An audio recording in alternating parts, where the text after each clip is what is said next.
We can't show this online, but I do need it. I am bad. saving it to the podcast. I'm like, I'll be David Ayala. That's a pretty good David. That's a very good David. I Knew I'd make it a big deal. Yeah. See, like the river of giraffe blood coming down the hill. You are perfect as you are. What if Lorne, what if they're actually a shitty person?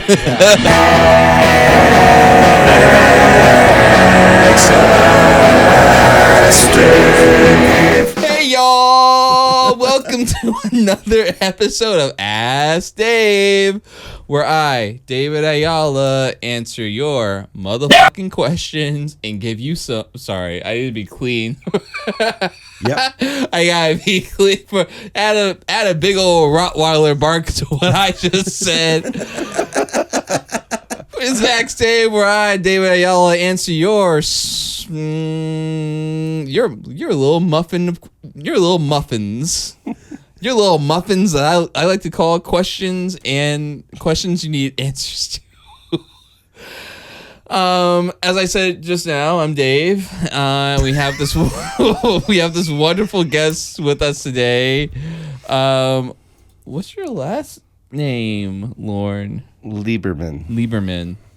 Guess the ethnicity. You know him. You love him. He's a clown. He is would you just consider yourself to be a former monk? Yeah, former monk. Yeah. Former monk, current licensed therapist. Marriage and family therapist, and performance artist. Yes. Give it up for Lorne Lieberman. Thank you. Watch him go. Go. Shall we start? Leave now. Get out the door. I don't know what this is. And on to my left, we have my co-host, the Charizard to my Ash Ketchum. Do you like that? You ride on me? No, you never rode on him. He does in the intro to the show. He rides on Charizard? 100%. He's like their main form of transportation. All right. How do you feel about it? Do you want me to not? I think Charizard's cool. I'll do it. The Charizard to my Ash Ketchum, Travis Harrington. Thanks. What's up? I'd rather be a person, but I'm okay. I'm okay with that. Yeah, I'm glad. Yeah. Yeah. Yeah, whatever. If you had the choice in the Pokemon universe, would you be a person or a Pokemon? I'd be a Pokemon, especially the one that can, like, stop time or whatever the fuck. Yeah. That's it. How humans are on top in that world is purely like humans in our world being real. They must just be real mean. Yeah. That's their special Pokemon power, is that they are evil. Yeah. Whenever they're inside that ball, they're just being stabbed with needles all the time or something. Yeah. I hope that they don't have any consciousness. But that's the thing about that show. You really can't dig in deep on the reality of the world without it getting, like, horrible and real dark. Real dark about how they're, like, subjugating all these animals who really should be on top. Yeah. You like, know? imagine just my cat, and I was like, let me put it in this thing, and I shoot it with a laser, and it goes into a small object in my hand. You're like, oh my God, is your cat okay? And you're like, it's fine, I think. I can get it back. Yeah. It comes back out. I don't really know how it feels in there. Yeah. But you got it. You captured it. I got it. I own it now. And can you have multiple ones inside that? Or is it just one? I think they are. Yeah. They can have a party in there. Yeah. I forget Or they're getting all the spikes. I forget exactly if it's one ball per. You need one ball to catch them. Yeah, it's only one ball per Pokemon. They, 30 plus years on, they still refuse to say it goes on in there. Yeah. They refuse to, like, So when you capture them all, you got to have all those Pokemon balls around? You catch them and the balls shrink to, like, the size of a marble. Oh, so then you got a sack of marbles. Yeah. Okay. And then you've got to know which one's which. Like, how does that work? Pikachu, I choose. Oh fuck! Magikarp. Shit. Go, Pikachu. You get what you get. Yeah. I guess that's why you get your belt of only 8 of them. Yeah. Yeah. I don't know. Yeah. Lauren, all this Pokemon talk is wiping me out. Yeah, well, I have no way in when it comes to Pokemon. Yeah, you don't know anything about that. No, I know you capture them all, and Kyle wears his hat all the time. Yeah, Kyle it's Pokemon. Health. Yeah. It's about catch 'em hat. Yeah. What, how have you been? I've been good. Been good. I was in New York a couple weeks ago, and just coming from a session right now, from seeing some clients. Yeah. I got a full practice, seeing lots of people, lots of couples. That's great. I know a couple of months ago you were like, man, where are all these people? Well, yeah, they just start rolling in. You got to bat them away. You always hear about like therapists practicing, right? Uh-huh. When do you ever actually get good at it? All this practice. When you get good, you get good. I don't know if you ever get good at it. It's like When do you get to Carnegie Hall? It's all working. No, that's the problem. I grew up in Hollywood. I think this is a dynamic thing. My father was a director and was the biggest name dropper, just like celebrity was everything. And now, if I have a celebrity client, I can't say their name, and I can't say I'm working with them at all. Yeah, yeah. It's when my friend goes to AA near here, and I won't say who they are. Yeah, because that's the whole bit. Is that there's famous people in their AA thing, and I was like, who's famous? And he came so close to telling me, but he didn't tell me. Oh. Yeah, he didn't tell me. He so wanted to tell you. It's Harvey Weinstein. They let him out of jail for AA. They let him out of jail just to go to AA. Man. Well, in LA, it's such like everyone wants that. Like if you tell, they want to hear those things.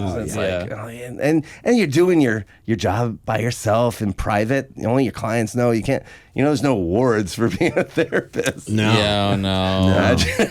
Awards. I would say There's a TV show though about like a therapist in Silicon Valley who like ends up using it to like leverage buying stocks and stuff. Oh no, that's terrible. There was that one on the TV show on Apple TV that was about the psychiatrist in New York. It was with Will Ferrell and Paul Rudd. And where it was a true story where he took advantage of them and got in business with them and it was real. They did a whole podcast about it. Start putting Kalshi bets on if Spider-Man comes out, if Tom Holland's your client or whatever. Be like, is Spider-Man good? Tom Holland's real stressed. They're in my meeting right now. I bet he's not. Yeah. They don't usually want to talk about their work. It's all relational stuff. Yeah. Yeah. And nobody does that. And maybe I'm just not in that sphere anymore. Does anybody give a shit what celebrity's fucking what celebrity anymore?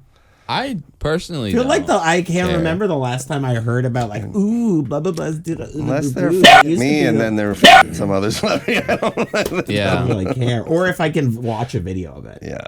Yeah. Oh yeah. Then I'm interested, but otherwise I don't care. No.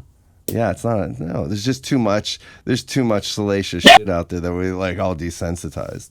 I always wonder, like, when you do get to a point where you're like hyper famous, like that, like, who are the people that you talk to on a regular basis? Right. And who are the people that you even meet? Because you can't even, like, and you're super famous too, you can't even have a regular conversation with a regular person. Unless they don't know you. Unless they have no idea who you are. Yeah. Unless they have no idea who you are, you can't. Even if you knew them for 20 years, you can't anymore.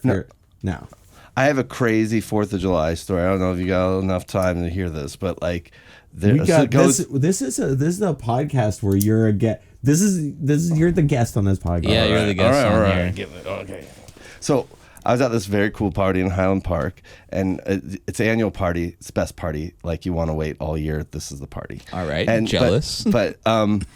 But there's like a drum circle, and you know me, I love to dance, and I'm grooving out. And it's right before the fireworks are gonna go, and there's like a view towards the Rose Bowl, so there's a view of the fireworks, and it's kind of packed, but like maybe I'm dancing one other, and then it's rambunctious. There's a lot of just drum circling and instruments, And the guy walks in like Carhartt jacket and Carhartt pants and like boots and with a trucker cap and kind of just like looking down like he doesn't know anyone. He's kind of looking around like this and he's looking to see if he could see the fireworks over the fence. And he's really not he's trying hard not to make eye contact with anybody. And I see him and he comes right next to me and I'm like, hey, how you doing, buddy? Like, what's up? Where are you coming from? And he's like, my house in the Hollywood Hills. I was like, oh, that's great, man. It's like, you having a good night? And he wasn't really responding. So you're dancing again. And I said, hey, what's your name? And he goes, Ryan. And I look at him and I like go back to dancing. Oh my God, that's Ryan Reynolds. And it was Ryan Reynolds, and he didn't want to be seen. And I didn't At a party where he was why like, would you go to a party and why not just not go to the party? no, he probably wanted to be out. He was in his house all day and like wanted to be out. Like, you know, there was one person that I saw him make connection with, but no one else knew. And he was like CIA. He was like knew just not to make eye contact. There was one other point where like we were in the house and I made around the food and I made eye contact with him and I could see the kind of like fright in his face of like, oh, this person's clocked me. And he's looking down and he's going around the party and he left, and I didn't tell because I grew up around this. I didn't tell anyone. I didn't say, "Hey, do you see it?" until the end of the party, and then I was telling people like, "Did you see that?" And they're like, "No. What do you? I wish you would have told us. We would have gone up to him and said how great he is and how much we love him." And I go, "That's exactly why." Why you didn't say it? Yeah. Why was he there? Who did he crashed the party. I saw there was one guy. There was one guy who he knew. I saw him tap him on the shoulder, and they looked, and the guy was on the drums. And other than that, my friend, it's his party, and he didn't know him. Yeah. I'd love to throw a party and some random like Doja Cat shows up, and I'm like, who's this tiny little Latino lady? Like, who's this mixed lady at my party that I don't know? Just rapping about She's rapping. Just rapping about what, This for real? No, that never happened. But it'd be interesting. Yeah. Lord, we've kind of talked about this since I've known you, but can you tell the audience a little bit more about your 15-year escapade as a Buddhist off the grid? Yeah, mystic, yogi, monk, Buddhist. Yeah. I was initially in New York living in the wilderness. I was real yogi. Like I wasn't like a monastery monk. Yeah. And like I was living outdoors for a couple of years, and there was a period I was 4 years out of the country, and 3 years I didn't use money, didn't touch money, just had a bowl, received my meals. And there was a year I spent walking from Berlin to Turkey and all around the Balkans. And you were talking about the Nazis earlier. I spent 3 months in Poland just at extermination camps, like praying and meditating and just kind of studying the sickness of the human intellect. Yeah. Was it cool? It actually was. I mean, like when you're a yogi monk, it's like this is the peak. This is the peak. Were the death camps cool? Was it cool when you were there? Oh my God. I mean, how about waking up and doing sadhana in the morning which is like the meditation in the morning at 4 a.m. in the gas chamber. Intense. It doesn't sound. It's good comedy material. Good thing they didn't turn it on. Yeah, I'm glad they didn't. Good turn thing it they're on. not like it's not like an oven where they're like we got to put it on clean and Yeah. time to clean the gas chambers. Oh no, Lord! No. He was meditating. So that's intense. How do you even do? I feel like I'd be very. Well, actually, I don't know. I was gonna say, man, I feel like if I did that, I'd feel like a lot of like energy from just knowing that this awful thing happened. But now that I'm thinking about it, I'm sure I've been in multiple places where some horrendous thing happened, and I felt nothing. Yeah, the atrocities on this land alone. Yeah, this fucking apartment alone, I'm sure has had its like awful native bones underneath here. It's probably, you don't know. I bet some lady hit her husband right over there. Just like the mortar of this entire city. It's just, they just ground up the bones. Yeah. Anytime I'm at the Echo Park Lake, I look at the lake and I'm like, wow, there's so many dead bodies in there. Yep. So many dead bodies thrown in there Well, the thing is, there wasn't that big a population. The natives here were not that big a population because they couldn't eat. There was enough food. They had the oak trees and oak nuts. There's not enough nutrients in those things to make lots of babies and populate. If you could get good at hunting the sea lions, I bet. They would do it. Well, by the shore, they were the richer, like more developed on the islands. That's the only like consistent big game in the areas. Those big sea lions. Well, I'm sure you didn't do a lot of hunting on your quest. No, hunting for a meal. Like I'm standing out with my bowl. Could if you smothered a chicken with the bowl? No, you couldn't eat that. No. You're in my bowl. No money you live without money for 3 years. 3 years. I did 6 months in America, in Beacon, New York. Yeah, on a mountaintop. Was living. Yeah. What do? You forage a lot? Were you foraging? No, but when I was walking for a year, there's like in Germany, they got these trails that like people, when they go on vacation with their family, they just hop on bicycles and they go riding around the country. And on these trails are so well used that either people plant these fruit trees or they throw their, over time, they throw their seeds. But there's like fruit trees like all along these trails. That's correct. I don't know why that isn't. Yeah, that isn't. Because we're America. You got to pay for it. They've been cutting more and more of them down over the years. But on my street, there used to be multiple like fruiting trees that would go down. Like there's an avocado tree right next door, and then like there used to be a bunch of other ones down on when I was in Beacon, New York, they had the most amazing mulberry trees with like these mulberries with like the length of your finger, and during the season it'd just be like eating that up. And then they chopped down all those trees because people complain they're making a mess. I hate that. Then you get the drunk birds. That eat the old food, and they start saying racist stuff. They don't know. They're birds. They don't know. They're only racist when they're drunk. They're they're against humans. Specious. Specious. Ay. What is the? I'm always curious. What's the trend? So you go from living this life for so long, and then you trans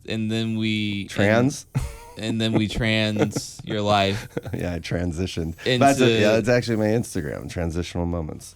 It was like I was born in Hollywood in the film business. You take that, whatever those values and that person off, you put it down on a hanger in the closet, and then you go get in touch with existence, and like at the moment of now, not with a past or a future or any sort of connection to anything but now and your values. And then you come back and you put on that space suit of a Lorne Lieberman, and it's like, dust it off. It's like, it's in the same condition it was before I took it off. Yeah. Same relational problems, same, You were issues. expecting it to have been like transformed or above any of the stuff that you left behind. Well, I mean, this experience is more grounded and like at a level that's much, much bigger than just an individual experience. But like, when you get down into the granular level of just being a egoic person in this world, having your spacesuit going through the self world, no, it's the same stuff you're born with, and like the things that develop in relationship change in relationship, and the things that like then there's other things that are foundational that you could go and meditate, or you can do all sorts of things that you build a foundation to be able to handle more and more and more, but it's not the same as the things that are if we do some fucked up messed up shit, messed up things together, then like those things are going to linger, and the only way to uncode that, if it's in relationship, is more relationships. Yeah. You got to fix them in relationship. Yeah, you only gotta like change a thing in your life is to like live your life, not to like do a thing somewhere else and then come back and expect your life to be different now. No, but you might have more capacity to handle things from in a new way. Yeah. But no, the personality is personality. It's like on its own trajectory. Well, with that being said, you've clearly lived a lot of life, and one of the biggest things, our job on this show is to, give people light in their lives, let them know, push them into the right path, I would say, and it's in service of that. Okay. What do you think you're best suited to give advice on? Oh, pretty much anything. Except for like all that. I mean, you're a therapist, so you've got a leg up on most of our guests. Allison, I guess you're both therapists. Yeah, you're both therapists, but that's you can say that. When it comes to relationships and the existential, like what your relationship to life, the relationship to each other, like values, sexuality, meaning making, and then being a monk, it's also like touching what is this all about? Getting to the existential level. Do you get better hand-to-hand combat skills than say a warrior? Oh, for sure. Yeah, I got a wider range. Well, I think the stronger your ethics are. This is the thing that being there. The more ethical you have within yourself, the more range you have to work. What do you mean? Can you say more? Yeah, so like because you're always checking yourself and you're always like, I mean, in the past they would like, there was this one family therapist, and they would work in pairs, so one could hold the frame, hold like this, that we're actually doing therapy, while the other one could actually get messy with the family, like get into it with them and like trigger and then it could be reeled back by the other one. But I think that like now nobody can afford two therapists, but you can do a lot more when you know that you have that part of yourself. Like I have my monk inside myself that's always like, all right, is that ethical? Is this? And then I'm also, because most of my clients are not all adults, but mostly adults, that I'm also, you're a responsible adult, I'm a responsible adult. Yes, I have a power position in this. I hold the ethical frame, but I'm always going to be checking in with you. And because of that, we can get weird. Yeah. That's kind of how we do this show. Dave tends to be the more ethical person, and I tend to try to break whatever question we have. You want some advice from Lorne? Do you have anything you can think of? No, I don't have anything. You can't. No. You can't ask for. You can't ask for advice on the spot. Yeah. Do you need anything? Do you need advice? Yeah, I'll ask. Yeah. Then why didn't you just go from there? Because I'm trying to give you a chance to express. You're yourself. the host of the show. You're the co-host. All right, there. Here's something we can work with this right here. Yeah, okay. How about you advise on our dynamic? Your dynamic. He's the ethical one, and yet you're the one who's like telling him not swear. Yeah. So we make more money. Yeah. Okay, maybe he is the more ethical one. I want to make more money. You want to be funny first. No, you want to be funny first. I want to make more money right now. I think I'm funny enough, and I just want to make... I'm not going to get any funnier until I get paid for how funny I am right now, and then when those equal out, then I'll get funnier. How about that? I mean, I don't want to say that, but that is what I'm implying. Well, you give me some of your funny. Give me some of that funny. Give you some funny? Yeah. Sure. If you need to make something, you do funnier. Oh, I'll be David Ayala. That's a pretty good David. That's a very good David. That's not good at all. That's a very good David. Fuck that. I'm not supposed to swear. No, you can't swear. You have okay, to, we can put it. What kind of animal do I want on it? I want a Twitter sound. I could do a chicken. I think I got a chicken. I got a bird. I'll have to check. Cock-a-doodle-doo. Oh Oink, boy. Well, I guess, what do I have? Yeah, what do you have? I'm not going to advise you, but I'm going to help you work through it. I mean, it's been I struggle with, like, let's say dating. I'm struggling with, I've got a bad problem of going after men who aren't meeting me where I need them to. What do I mean by that? They are. I say come to the bridge, and they end up at the library. Okay, and You got to go to the rest stops. yeah. So I say, hey, meet me at this bridge, and then they're like, yeah, I love the bridge. And so I'm like, great, I'll see you at the bridge. And then Under the bridge or over the bridge? anywhere. They're all about any place on the bridge. You like the bridgers. And so I'm like, okay, we're going to be here at this time. And then the time comes and three things happen. Either they flake out, or no, that's just it. They just flake out on the thing. And what was the intention behind meeting on the bridge? Was there an agreement? Was it explicit? It was just to, like, hang out and chat. Just hang out in the chat On the bridge. On the bridge, just get to know you. But the issue is, yeah, either they always flake out, or I'll suggest that we meet up in person, and they don't respond to me until the time I suggested, and then they're like, "Oh, I can't do it. I'm." How many times do you just move on after that, or do you keep knocking on that door? Well, now that's what I'm struggling with, because there's one person who, like, they flaked out on me like 2 times, but they're like, I really want to see you. No. Once you move towards them, they don't move towards you, then you have to wait for them to move towards you. And they did. And if they don't, you move on to the next person. That's what dating is. And that's why I feel like an idiot, because after the second time Yeah, they flaked out on me, I still went and I was like, so, you want me to meet up?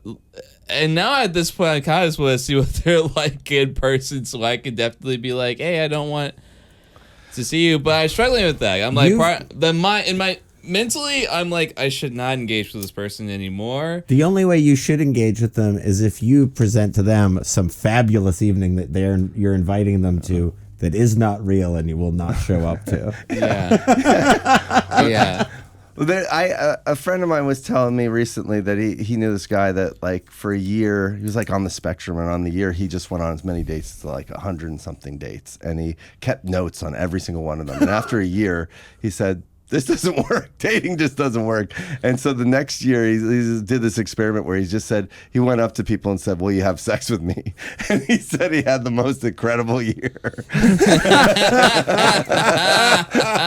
And I'm still like, I've been thinking, like, I want to try that, but I haven't been able to get over the hump. Since he's got such rigorous records, I'd love to know his stats. Like, what was the failure success rate of the will you have sex with me? Yeah. No, totally. No, I think you would have to commit, and just there's gonna be a lot of rude experiences. Yeah. Especially, but this was also in New York, so New York's a whole different breed. It was I'm moving to New York. You can do that. You can do that in New York. I'm moving to New York. The dating scene in LA is there. It's just terrible. It is terrible. Well, because everybody's got to drive to be there. There's no, like, New York is very easy. Like, okay, I'll meet you over here, and the date's bad. I'll just walk over here and do this now. Yeah. LA is like, I drove all the way to the valley after work to meet you at this bar. Yeah. It's not living in existing with other people is not as convenient. No, it's all chosen boxes. We live in a box, and everything is curated and chosen, and so there's not this room for the magic to happen unless I think it's more women's market. When those things hit, I feel like they kind of hit harder in certain ways. I think if you're like sexually attracted, or you're like whatever in that status zone that people are moving towards you in this system, whatever that is on the surface level, then you're winning at this game because you're getting invitations all the time. And anyone else has to constantly go, hey, can I participate? Yeah. So you're like, because of all the status play in the city, that's why dating in Los Angeles sucks. I think there's part of it. It does. There isn't unless you go. And it's just logistically more difficult. Yeah. Too. Geographically, you meet somebody on the west side, it's like that's never gonna happen. Yeah. So like we expect me to go down to fucking Santa Monica to see But you. then there's all the I mean, New York, something like people are very quick, and they're also more comfortable in their skin, so they're just like, hey, what's next? What's next? What's next? Here, everything is. There's always like I find that everyone's talking about film, or there's always this the common language is is a reference to something versus you are it. Yeah. Your person is the most interesting thing in the room. Yeah. Yeah, less bubbles, more it's much more bubbly here too. You see into everybody else's shit everywhere else. Yeah, don't get me going. You just go off. I'm born and raised here. Such a cynic. Well, now it makes me every time I talk about fucking like dating or doing anything. Come to New York. Now I'm like, maybe I should go to fucking New York and see how it works out. I always thought I'd be living there, but I moved here 13 years ago, and now I just can't move. You ever do time in New York? No. Never spent any time in New York? No. Oh man, you got to come to New York. I'm gonna get a place, and you're gonna come visit, and we're gonna show you a whole new life. Love to live there eventually. I mean, I think I just have this idea of what it's like in my head, but maybe it's completely different. Do your stand up there. It's nice. I like New York. I feel like I'd need more money for my life to not feel like a downgrade moving to New York at this point in my life. Yeah, I like you want that. It's just like I'm not gonna have kids until I have. I'm gonna live in a smaller apartment, but that's the whole mystique is everyone's struggling with that, so there's a lot more like I don't know, we're here together, and there's a lot more getting out. I met somebody first time meeting them. They invited me back to their house and they went, "Here's the lockbox, and you can come by anytime." And that's the way I operate. But people think you're crazy in LA when you're that friendly. There's something wrong with you. Because the Manson family. The Manson family ruined it all. I think Weinstein ruined it for an older man. And being an older man is like. Yeah, you get Weinsteined. Well, you're not Weinsteining anybody. No, I think in their unconscious they project onto you like maybe you're not safe because you got gray hair and maybe you have power and like I don't know. I can't talk to you about screenplays. You'll invite me back to your home to talk about one. Do you want me in? And then you'll. Oh, yeah, that's the way it works. The older I get, the more I'm like, yeah, all right, cool. Well, and then you want to do something awful to me, so you'll make my movie. Let's go. I had a girl last night said that like I was kind of defending like exactly like the women. I'm not all meant like I'm not that way, but I get projected on. She's like, no, but I want to get in a film and get someone to jack off on my tits or something. It was like, what? Yeah. Sometimes I want to be that person that gets things like that. Yeah. I like it if you can sign up for it. Where there's like scumbag movies. You can work in the scumbag or you can do the where it's like people shouldn't have that thrust upon them. Right. But sometimes you're like, you show up on a movie set, you're like, I thought people were doing cocaine. Yeah. And there's none of that, No, there's none of that. Well, so we were talking about Under the Silver Lake. You guys see Under the Silver Lake? No. Unfortunately. Yes. Yeah. Well, so these people loved it. And the scene was about that girl. They're just chatting like we're chatting in the backyard. Has nothing to do with the plot. And they take the drone and they're peeping on the neighbor. And it's a woman, an actress that was made to like be naked and go to a window while they're peeping on her and cry. And I was just like, that is so like the worst of LA. That like the worst of LA. And then she was like, no, this girl was so, I would die to be that girl. I would. And I was like, I want to hear, well, okay, I'm a therapist. It's like, shit. I've been trained as a male to like, if there's two things I knew that real acting it was crying and getting your tits out. So. Yeah. I want everybody to know that David Ayala is ready to cry and pull out his tits. Hollywood. Knock, knock, knock. We love your tits, David. People like my tits, Oh except my for this God. one guy I was into said they looked like craters. But I'm never Tits, gonna belly button, your waistline, you got it all going on. Yeah. Here's some advice for you all. If you ever like somebody, don't see it. Their nipples look like craters. Unless Can we judge? Can you pull up and we like see what they? No, I blocked him on everything. Not because of the nipple thing. It's because. No, I was asking if we could judge what your nipples look like and see they prove this guy wrong. All right, we're gonna take a quick break so I can show these guys my tits, and we'll be right back. who are we gonna have the robots fight if not the crazy people? Yeah. We need more craziness. I just hope that they don't allow all the robots to have guns. Not for the obvious robots are gonna take over reason, but I want to be able to do karate to like robot security guards and police officers, you know, like live a full X-Men type world where I'm doing hand-to-hand, where if they're just shooting me, that's no fun. I want to be able to like full on do karate to rip the head off a robot and stuff and then run away. You know, that's the future that I hope we can get. I think it's the only way to do that. It'll be the AI robots, and then there'll be the robots that are the humans that are operating robots in virtual spaces. Probably after a while. I could take on any robot that exists right now. No, you couldn't. Any bipedal robot on Earth right now, You seen those I kung will fu fight you. You seen those? I kung will fu- fight you. Do you want to get in the ring with the Kung Fu robots? I will take you down, Kung Fu robots. Any single one of you. Let's go. I'd watch that. It's a lot of some big. They haven't made a robot yet that I can't kill with my bare hands. This human took on 30 fighting Kung Fu robots. He's fighting for all of us. I'm the Yeah. Joey Chestnut of robots. Nom nom, bitch. He's gonna teach those robots not to You mess suck with our off. kind. You suck off a bunch of humanoid robots. Go, go, go, go, go. Iron. You don't make iron. You don't make a robot Oil. with iron. It's too much. Oh boy, I couldn't do that. That's not for me. No, you have to have a lot of shin pads and armor to fight a robot. Yeah. Those things You're are- watching your own reels in the middle of our podcast. You're talking about fighting like 30,000 robots. That's going to be a clip, though.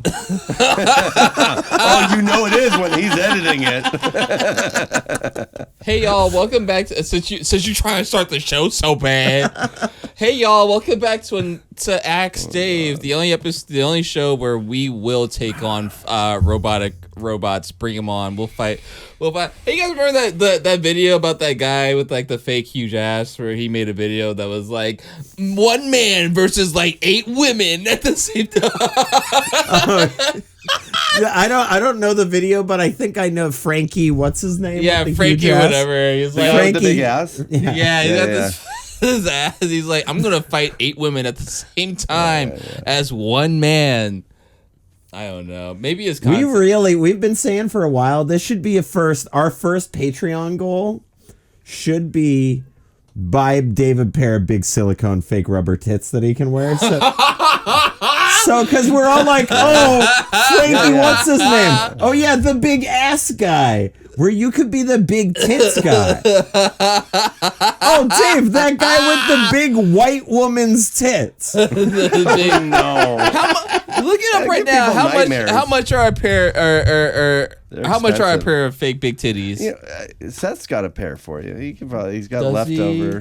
Does he? From his old roommate? Yeah, no, they're still roommates, but Oh, there's some roommates.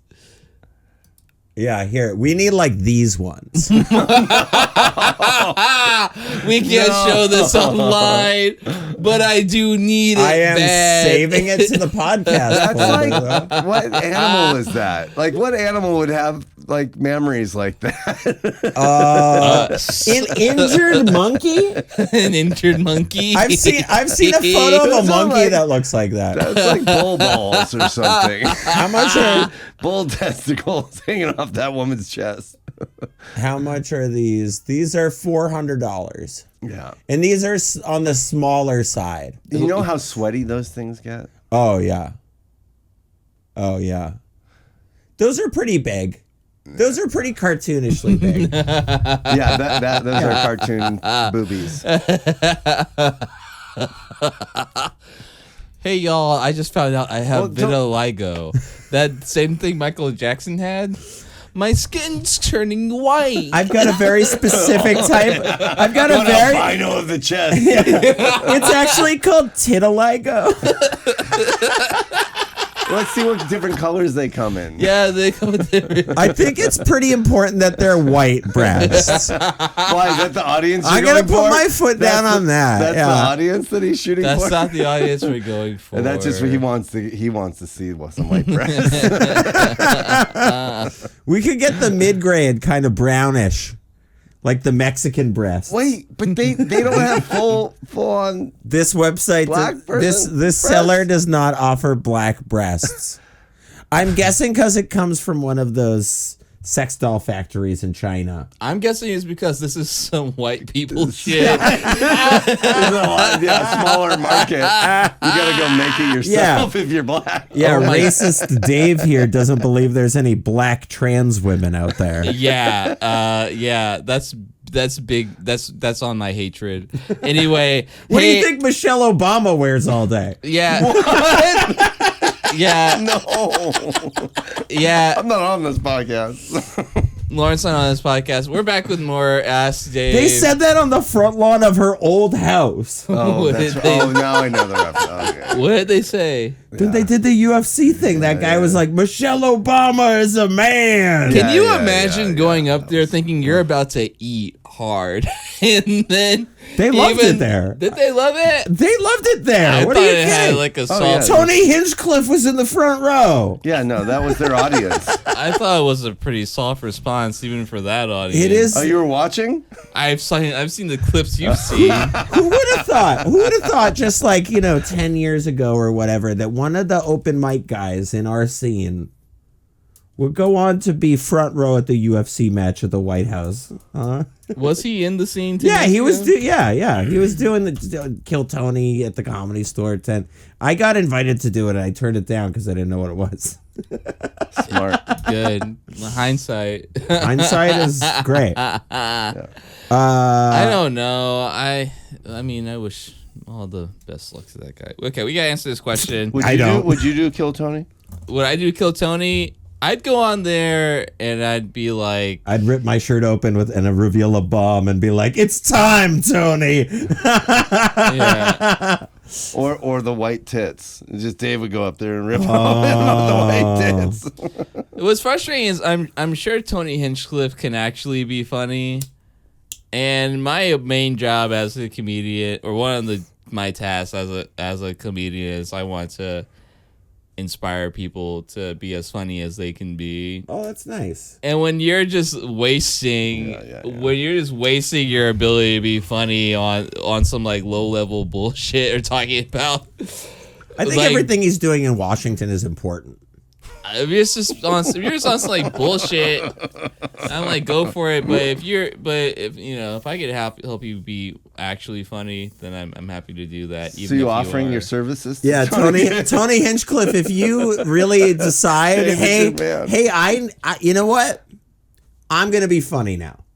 If you make that call, we got David right here is gonna help you. He can help you. I can help you. It's kind of like my own thing. Maybe I shouldn't offer it up. He probably won't even take it anyway. We're great at giving funny advice. Whatever.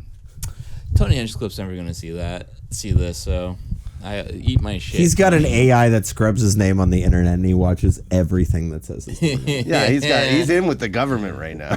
He can get whatever. Hey, we got a really Tony Hinchcliffe's aside. We got a thick ass question here that needs our girthy way ass. better than talking about Tony Hinchcliffe. We're gonna help a person on the internet. Is this a comedy podcast? This is a comedy podcast, not a podcast about comedy. It feels like our last couple episodes have been very inside baseball. Very about, and I'm over it. I think people like it. Because nobody actually knows how the fuck the world of comedy works. They think they encounter funny people all day, but they're never like, what is the actual world of comedy like?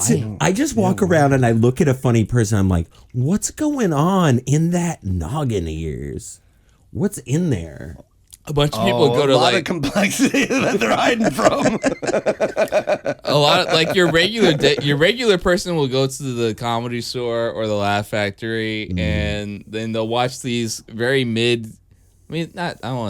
I want Experts in their craft. I don't want to include the Comedy Store. Very mid experts in their craft. I don't want to include the Comedy Store. There's some actually really good people who perform there. Yeah. But the Laugh Factory or the It's Improv, a store. like, There's varying degrees of product in a store. It's a bar more than Not anything. all of the cereal is the best cereal at the store. So, but if you go to the Laugh Factory, you're just gonna see a bunch of bullshit. And like, well, I hate if you don't know comedy and you go up and you see that, and if you like it, that's great. Funny. Whatever. Stick to clown. I've got things to say about clowns. Maybe we'll talk about it in the next. Anyway, we got a question to get to. This question comes from Expensive Husband, who asks, "My roommate secretly bought 3 pet snakes and now expects me to be okay with feeding them mice in our kitchen with children nearby. By the way, 2 of them are venomous." What? That's crazy. No, I don't believe it. We are both in our mid-20s. I'm still in university, and my roommate works from home doing some kind of programming job. So he's in the apartment basically all day.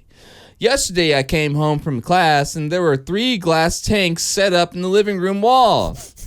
At first, I thought they were empty terrariums or something, but then one of them moved. My roommate came out of his room and casually said, "Okay, don't freak out, but I got the snakes." But he says, "I finally got the snakes." Oh, right. Which is much funnier. much funnier. Like, you know all those snakes I've been talking about getting? I pulled the trigger. I got all of them. I got all 3. I was trying to choose between 3 snakes. Remember that? Remember when I was like, which one of these 3 snakes do I get? And you were like, get the one that's not venomous. I got all 3 instead. That's him to a T. Apparently, he bought 3 of them without telling me because he knew I'd make it a big deal. One is a pie. How could you say? In quotes. In quotes. He knew I'd make it a big deal. Yeah. Because you know he would. Yeah. You know he's the guy. I mean, look, they're on Reddit right now talking about it. You made it a big deal. They got roommates and they got kids. One is a python or a boa. And they're college students with children and snakes. One is a python or a boa or something, and the other 2 are venomous. He keeps saying they're not that dangerous if you know what you're doing, but I do not know what I'm doing, and neither do the kids who are sometimes here. No way. For context, my sister brings her 2 kids over a couple afternoons a week because I help watch them while she's at work. My roommate knows this. The kids are 4 and 7. They're curious, loud, and exactly the kind of people who should not be anywhere near venomous snakes in an apartment living room. 4 and 7-year-olds are exactly the type of people that should not be around. They're not wrong. They're not wrong. I think I'm a man-day reporter. I'm gonna. That is the best way of saying somebody is incredibly stupid. Like, they're curious and loud and should not be around venomous animals. That is a very good way of describing a type of person. Curious, loud, should not be around anything deadly. No. Okay, the worst part. The worst part of all of this is that he told me the snakes eat frozen mice. Oh, yeah. And he wants to keep the mice in our freezer in a separate container. Our freezer. How is that the worst part? The one with my food in it. And he said that as if he's ever busy. What the fuck? He said that as if he's ever busy during Feeding time. Okay, let me read He's this. always busy. He's always busy. He said that like he's always busy during their feeding time. Like I could just help out by thawing the snakes in the kitchen sink and feeding the. Can you just thaw out my mice? What? Can you just thaw the mice, I'm bro? busy. I'm busy. Yeah, come on. He genuinely thought he was Kids joking. will love it. They love seeing Wow. snakes. Is there more to this question? No, that I genuinely thought- there is. Yes, there's a lot more. Okay, so let's see what's up with this. I lived in this apartment first, and he moved in about 4 months ago. Okay. So I understand why I should be the one changing my life. So I don't understand. That is why I should be the one changing my life because he secretly decided to share our apartment. Ugh, oh my God. Not secretly. He didn't secretly decide to share the apartment. He was like getting the snakes was like, I finally got the snake. Yeah, they knew that you're living with somebody is thinking about getting snakes. I'm sure he glazed over it when he like was first moving in. He was like, oh yeah, so do you have a job and everything? Yeah, I got a steady job. Like, do you have any pets? Yeah, I'm gonna buy 3 snakes. Okay, cool. Yeah, whatever. And are you here all day in case I need you to feed them? yeah, all right, sure. I don't hate snakes. I don't even care if someone owns snakes in general, but I do care about venomous animals in my living room, dead mice in my freezer, and being expected to help feed them in the kitchen with children nearby. I feel bad because he says he's always wanted reptiles.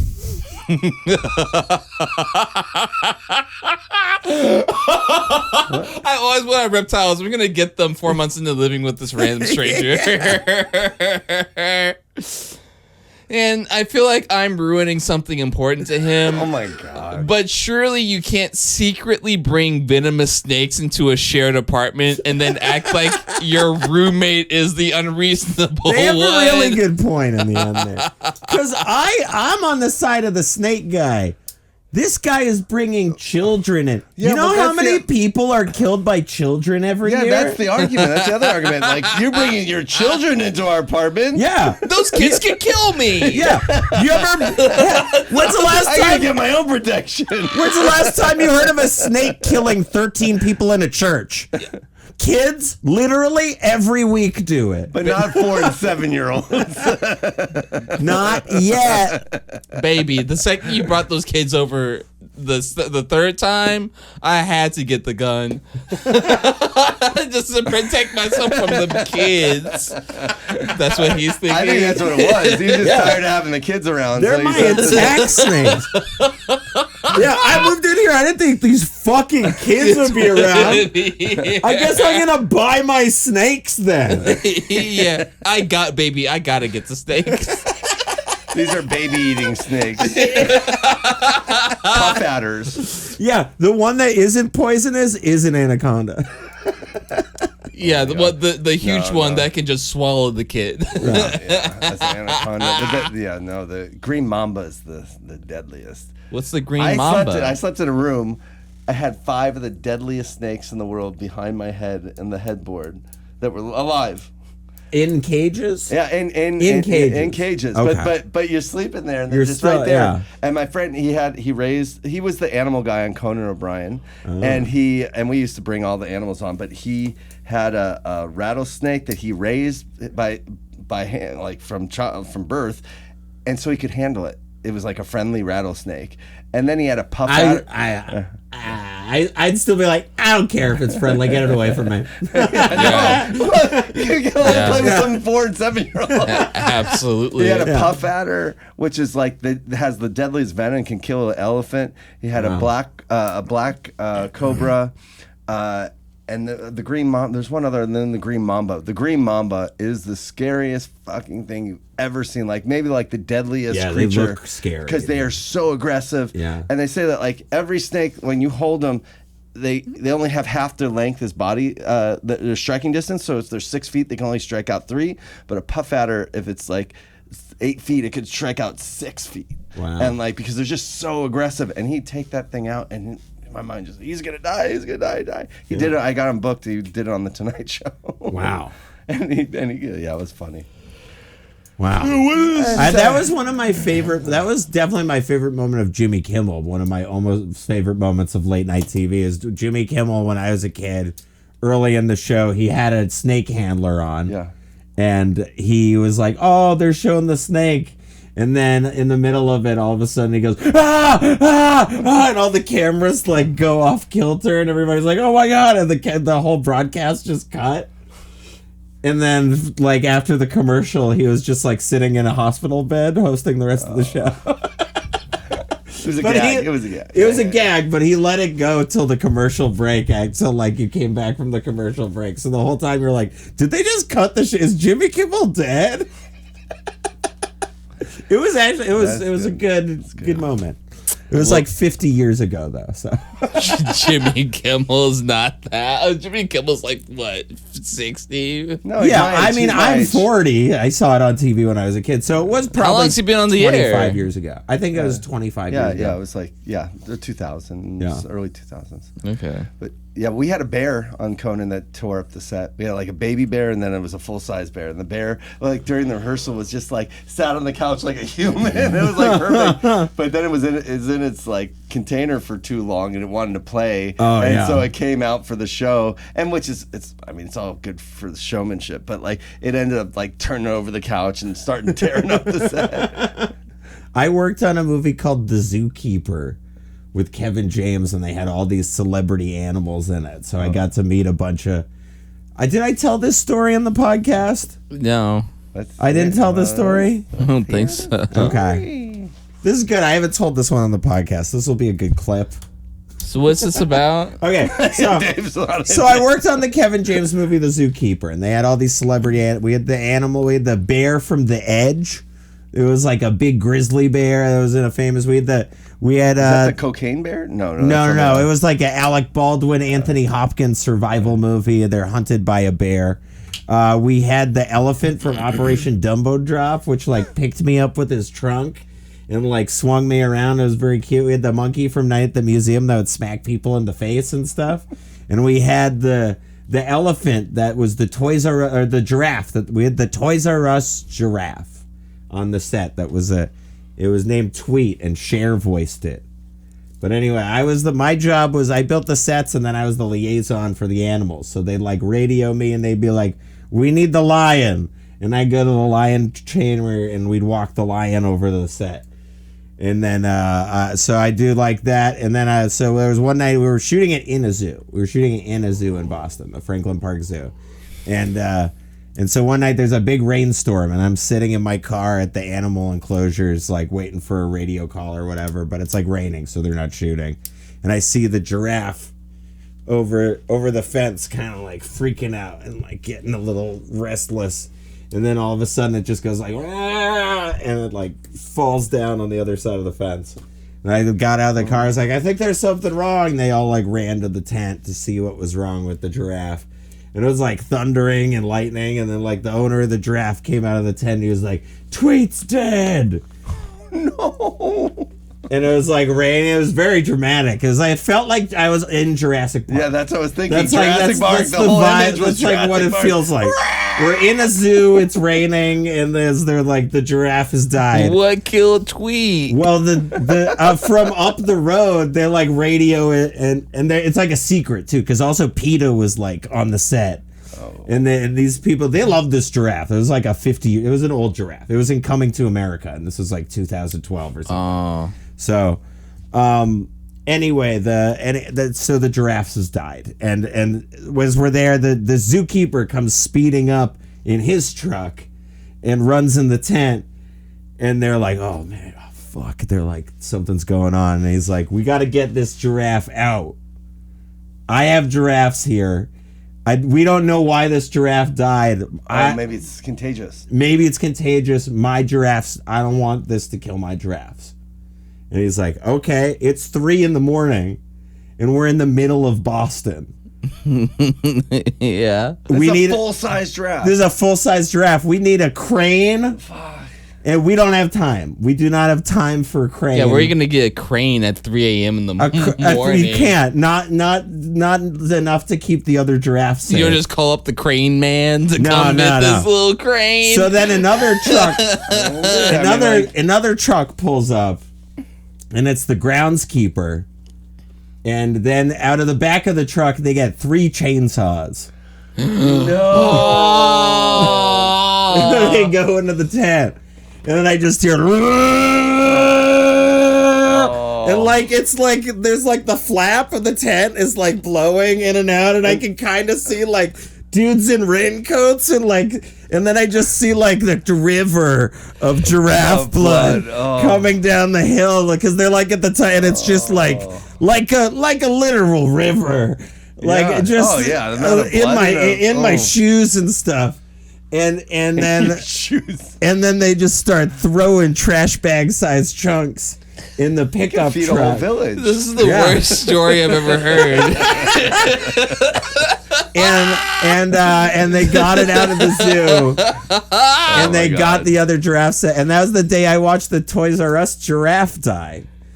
Oh my God, the Toys R Us giraffe story. God. I was officially there. I didn't kill it, but I was there. I was there. I hated every second of that. Yeah. So I get like not wanting to bring that into your home, like the whole wild animal thing. Yeah, I mean, especially if you're going to develop a connection with it over the next 50 years.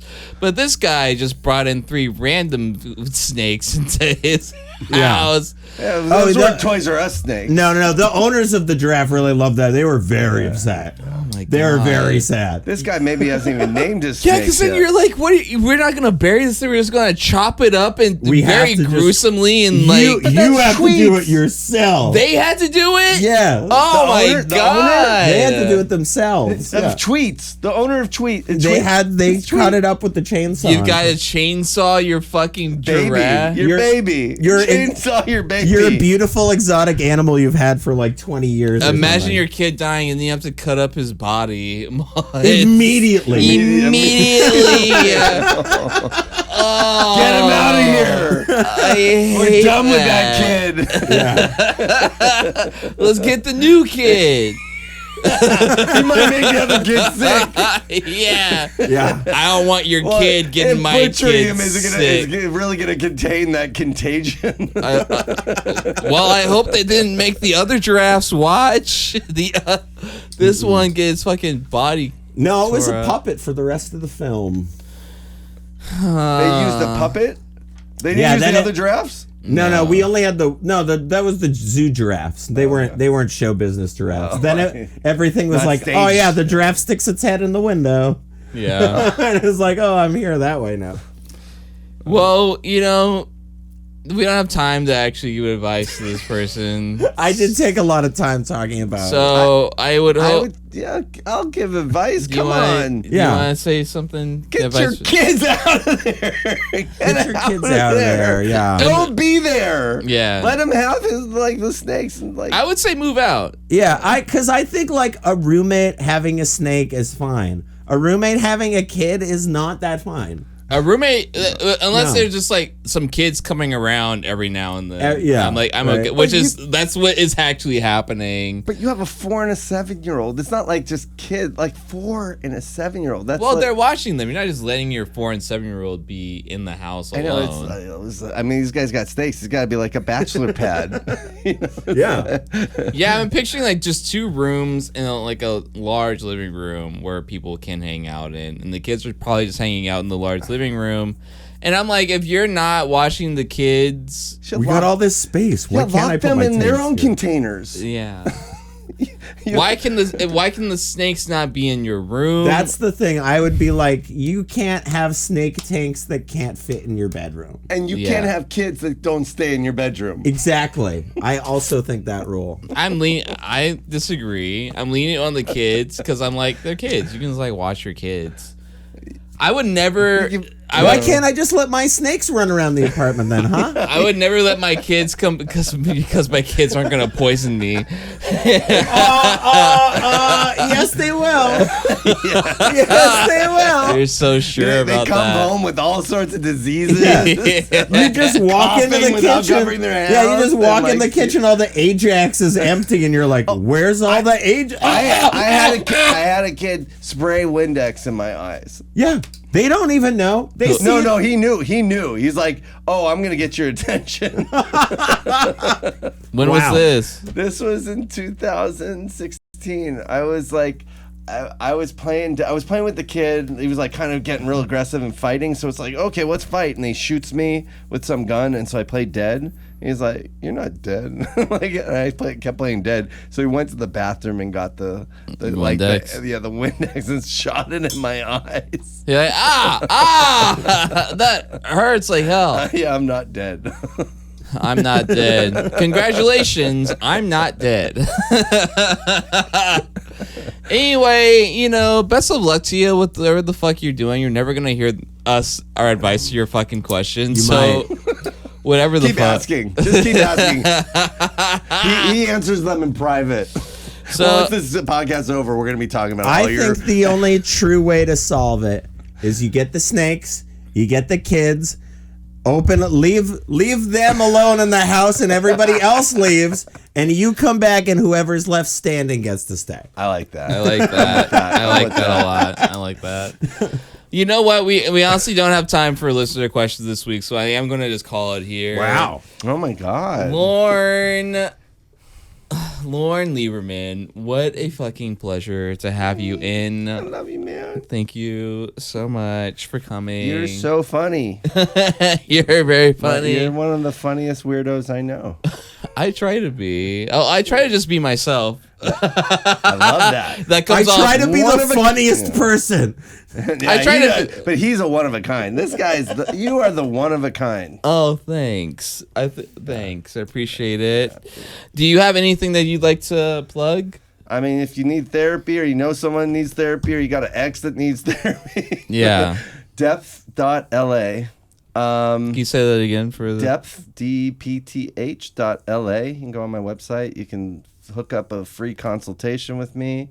And I do couples therapy. I do individual therapy. I do family therapy. You got issues with your parents and you want to bring them in. We can work it out. We can work it out. It's all about the love. Therapy is love. I mean, when it's done right, it's love. So many people have like an aversion to therapy, They have an aversion to love. Or yeah.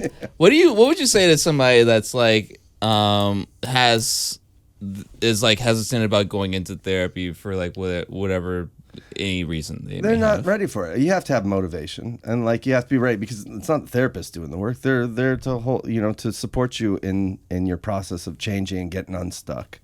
But you got to be motivated, and you got to see that like doing it alone is not the same as doing it relationally. Relationally is another thing. Like you can cry by yourself and cry it out, but crying with another person is going to cry with you, going to hold space for you. It's a different process. Yeah. Because I know a lot of people imagine therapy as like, I come in and this person is going to fix my problems, or it's not about fixing. That's why I say it's not about fixing. It's about finding the wisdom in what is. I mean, it's dropping into right now. When we make issues, well, goes back to my monkship. Like you missed it. Part of being a mystic is not making issues with anything. That you're seeing that this is all a dream, and you're moving back into this is a dream. Yeah. And in the present moment, when you're purely in the present moment, this is a miraculous dream. It's just like a fluid water running, river. But getting back into that flow, we build all these structures, and then we get stuck in the structures. And at any moment, we can get back in the stream and start flowing. Yeah. So if you're ever trying to get unstuck and you feel like you could use some help with that, go on, hit up Lorne, depth.com. Depth.la. You got it. It's not fucking 2008 anymore. You need some laugh therapy.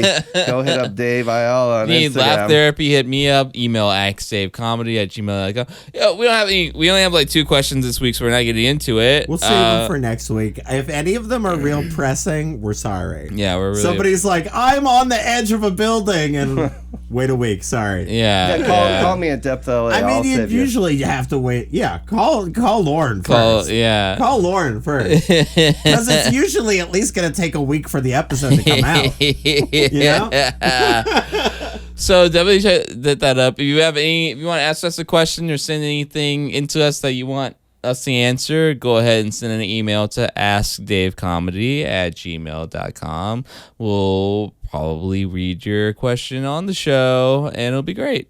This whole show really thrives off of interaction with the people watching it. So, And we love those people. and we love those people so much. So you leave a comment or you reach out in any way, and it's like I like to think of it, this whole platform, like tennis. I hit this ball towards you, you hit it back. You know, backhanded or whatever. Forehand? Yeah, if it's just like me and Travis just like hitting the ball towards each other, that's cool. It's funny. We've done that. But you know, But it's so much better when you're involved. yeah, And then we like you more. yeah, we like you more because like you more. because we actually know who the fuck you are. The only person that I know is like Tuatrana, which is like, And that's a listener that we know now. yeah, I love Tuatrana. She really knows her way around a gun. I'm like, like, please protect me. And you know what? If you want somebody, everybody in this world just wants somebody to like them, somebody to love them. And if you want somebody to love you, subscribe to Ask Dave, because then we will love you. Yeah. Subscribe to Ask Dave. We are launching a Patreon. It's launched. It exists. The Patreon is up. Patreon.com/AskDave. We don't have much content now to really warrant. No, right now, you could just give us $1 to help us to get going. Once we kind of get enough people on there, we're going to be doing streams once there's even a few of you guys on there. Yeah. I heard some news about stickers. There's some stickers coming. We are going to make some stickers. I'll make some stickers that you can put I'm on. probably going to make one that says I am going to flake out on this, so you can have that for your future dates.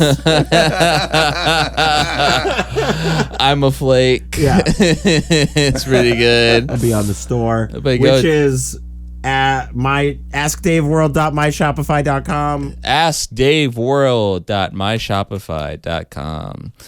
If you're somebody who types in full addresses in Like 2026. More power to you. No. Lauren, do you have any shows coming up? I'm not in any shows. No, we got Show and Tell next Friday. Show and Tell, wonderful Los Angeles independent short form. Yeah, Silver Lake film. Shorts is actually going on tonight.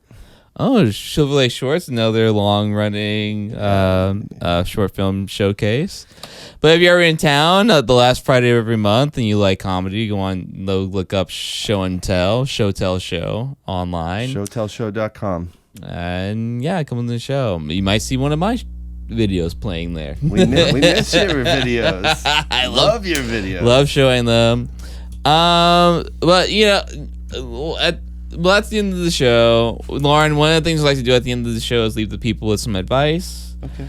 Do you have is there anything you'd like to, any little good piece of advice you want to leave the people? You are perfect as you are. Lauren, what if they're actually a shitty person? Yeah. What if they're like, I hit my wife? You sell those actions are shitty, and in this moment, you got to get down to that core of what you are made of right now is beautiful. Would you say that to Hitler? I would say, yeah, I would. I would say it to any human that if I could penetrate through their ego, if they could get past their ego, and if it was feeding their ego, no, I just give them the finger. Yeah. You're like, F off, Hitler. There you go. Yeah, there we go. Sorry, Hitler. I can't. But And it's like secretly you're still beautiful in the light of the universe, but I'm not gonna tell you. yeah, I'm not gonna tell you. I keep that on the inside. Yeah. I like that. I like that. It's like I can still think it and be positive, but I don't have to share my positivity. Yeah. Some people I think are just beyond. Well, I don't want to say There's a lot of that. shitty people out there. I came across a take from a therapist online who was like, some people are just unable to help, and therapy will not help them in any way. Yeah. Totally, but the whole point of it, and the problem is that like we have all these therapeutic terms, and diagnosis is about compassion. It's not about finger pointing. And what gets weaponized in the modern culture. And I feel like those people that are so beyond help that therapy will never help them, even though it probably sucks for the therapist, just put them there. Like they should still be in therapy. Yeah. Even if the problem is totally unsolvable. Yeah. You know, Forced therapy, it doesn't work that way. Those people don't want to be in therapy. They won't bring themselves to therapy. Impossible. Unless you lock them up and then you make them have therapy. It's not going to happen. Well, less of that, more of Lorne in general. Let's get him out there. Compassion, love, just be good, laugh. We love all of that. Be weird. Be live unique. your lives as unique and love-filled. One of a kind beings. Each one of you. As you can. I'm sure they love hearing that from you. And yeah, thanks for listening to this episode. We'll be back with more soon. Suck my dick, whoever doesn't like this episode. Wow. The guests hated the being on the show. What a surprise. See you next week, I guess.